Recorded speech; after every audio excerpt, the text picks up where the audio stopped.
Our office thermostat was adjusted 47 times in 1 week.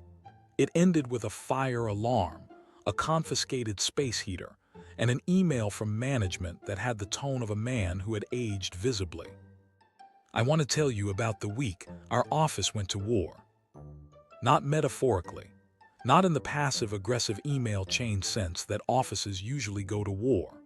I mean a full, factionized, sides have been drawn, management has issued 3 separate emails conflict that ended with 12 people standing on a pavement on a Tuesday morning, watching a fire engine pull into the car park. Over a thermostat. One thermostat on a wall with 2 buttons. I was not involved. I want to establish that immediately. I am a man of no strong opinions about ambient temperature. I wear layers. I am adaptable. I am, in the context of what I'm about to describe, essentially Switzerland with a desk job. What I was a witness. A front row, unobstructed, deeply unwilling witness to one of the most spectacular workplace implosions I have ever seen. Let me take you back to the Monday. It started, as most great conflicts do, with something completely mundane. Karen from accounting was cold. Karen is always cold. This is not a new development. Karen has been cold since she joined the company 4 years ago. Karen has a cardigan on her chair, a second cardigan in her drawer, and what I believe is a third cardigan in her car as emergency backup. Karen runs cold the way some people run late, consistently, predictably, and without any apparent intention of addressing the root cause.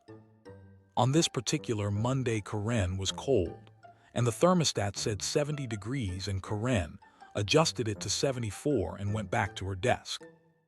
Dave from sales noticed within 4 minutes. Dave runs hot. Dave is the kind of man who is visibly warm in November. Dave owns short-sleeve shirts in colors that suggest he has never personally experienced winter. Dave looked at the thermostat, looked at Karen, said nothing, and turned it back to 70. Karen turned it to 74. Dave turned it to 70. Karen turned it to 74 and stood next to it for a moment in what I can only describe as a territorial posture. Dave sent an email. The email went to the general office address. Subject line, thermostat etiquette. It was 3 paragraphs long. It cited productivity studies suggesting that warmer office temperatures reduce cognitive function. It included a hyperlink. He had found a hyperlink for this on a Monday morning before 10 o'clock. Karen replied within 6 minutes. Her email was 4 paragraphs. She cited different productivity studies suggesting that cold employees are distracted employees. She also included a hyperlink. It was a different hyperlink. They had conflicting hyperlinks now. The office had conflicting hyperlinks about temperature at 10 a.m. on a Monday, and we were all on the chain. I read both emails. I went back to my work. I had correctly identified that this was not my situation. I was wrong about how long I would be able to stay out of it. By Tuesday, the sides had formed. I don't know exactly how it happened. I don't think anyone does. These things have their own gravity. What I know is that by Tuesday morning, there were people who were Team Karen and people who were Team Dave, and the division did not follow any logical organizational structure.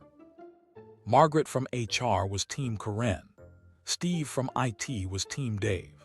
Phil from Operations, who sits directly under an air vent and has the specific grievances of a man who has sat directly under an air vent for 6 years, declared himself independent and sent his own email proposing a zone temperature system that nobody asked for and nobody read fully.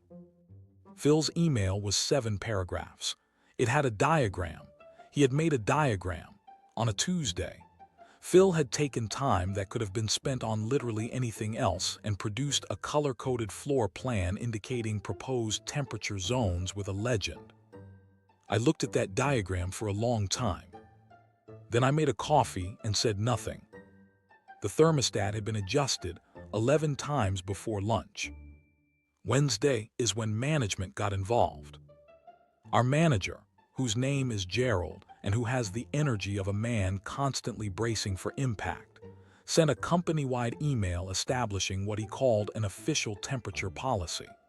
The policy stated that the thermostat was to be set to 72 degrees as a compromise and was not to be adjusted without written authorization from facilities.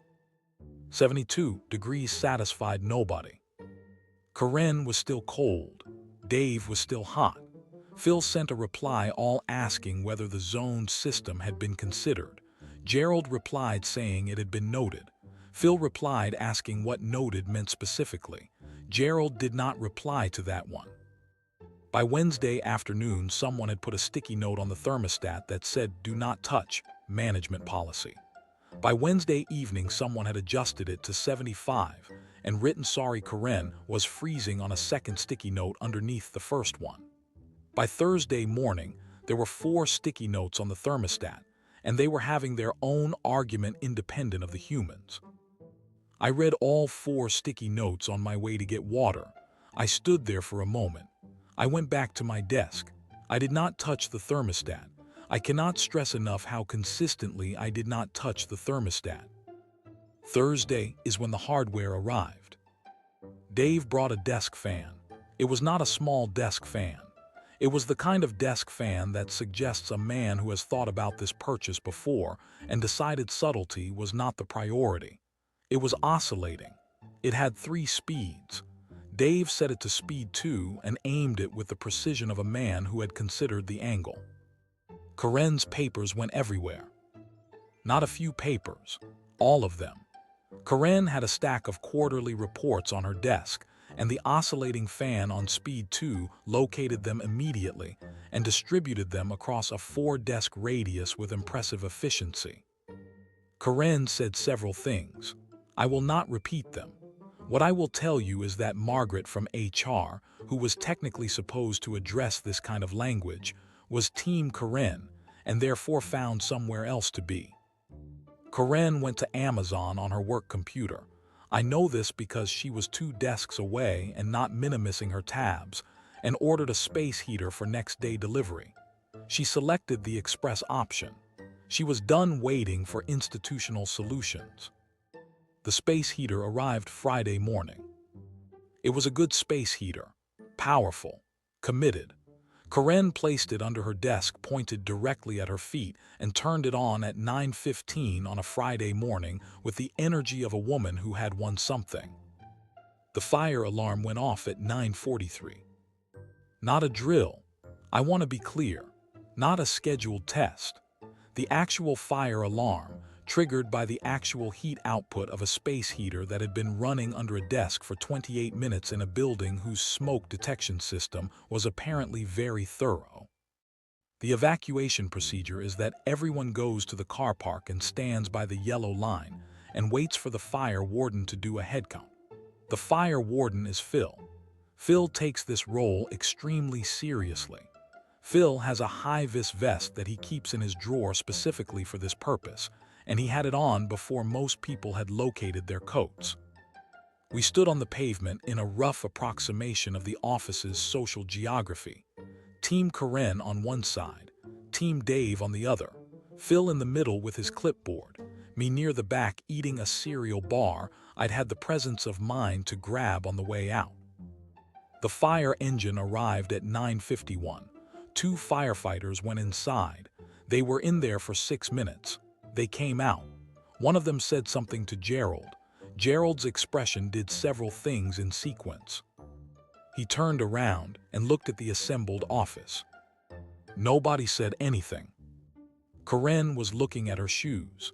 Dave was looking at the sky. Phil was looking at his clipboard with the focus of a man who had decided that now was an excellent time to verify the head count for the 4th time. Gerald said very quietly that we could go back inside. We went back inside.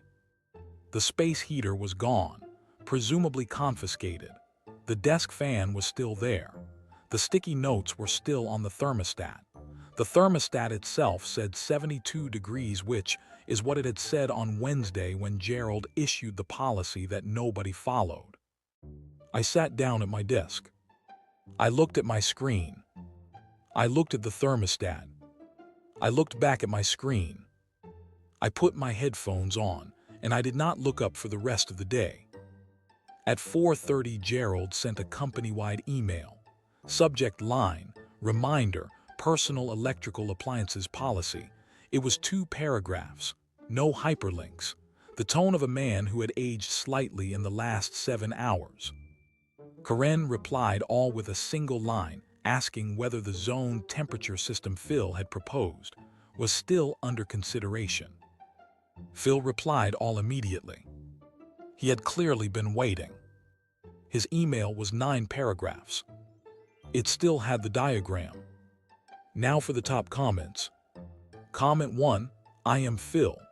I have sent unsolicited diagrams to my office on 3 separate occasions, and every time I tell myself this is the one they'll appreciate. They have never appreciated the diagram. I will send another diagram. I cannot be stopped. Comment 2. The detail that Karen selected express delivery for the space heater is sending me. That's not a purchase. That's a declaration of war with a 2-day shipping window. That woman was done with diplomacy. Comment 3.